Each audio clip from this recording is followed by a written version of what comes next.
Chapter 7. The Manor Awakens. I did not sleep that night. The east wing had changed the manor forever. Shadows moved where there should be none, and the air felt thick with unseen presence. Every creak of the floorboards, every sigh of the wind against the windows, felt deliberate, purposeful. The house was awake, and it was aware of me. As I descended the grand staircase the next morning, I noticed subtle changes. Portraits I had passed countless times now seemed to lean slightly forward, their painted eyes darker, more alert. Even the furniture appeared to have shifted. A chair I had seen in the corner the previous evening now lay toppled across the hall, its legs snapped as if tossed by invisible hands. The butler greeted me silently, but there was a tension in his shoulders that had not been there before. "You have disturbed something," he said quietly. "The manor does not forgive easily." I did not respond. I only nodded, my stomach tight with a mixture of fear and curiosity. As the day wore on, the sounds intensified. Soft footsteps echoed through empty corridors. Doors opened slowly on their own, then slammed shut. The air carried whispers, sometimes just barely intelligible, murmuring threats, or worse, my own name. I felt watched constantly, even in the open rooms where light should have offered comfort. Compelled by a mixture of fascination and terror, I ventured toward the east wing once more. The door stood closed, the air around it cold and oppressive. But tonight, the key turned on its own, as though inviting me in.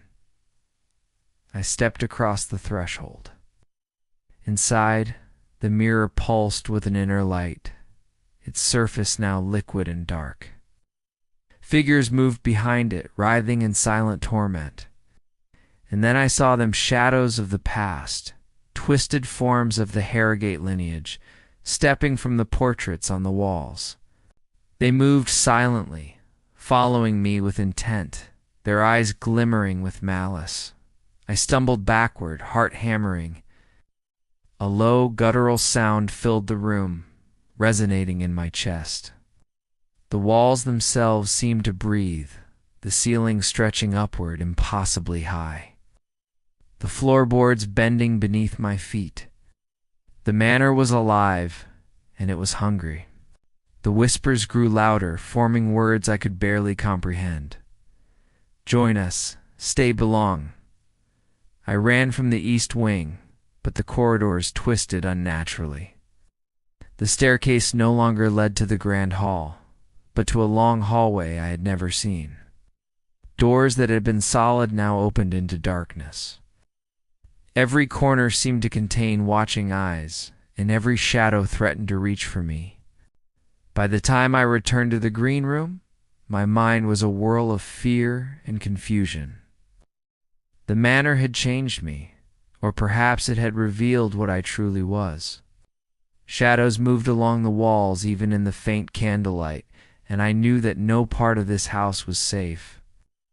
That night I hid beneath the covers, listening to the whispers that now called not just my name, but my very thoughts.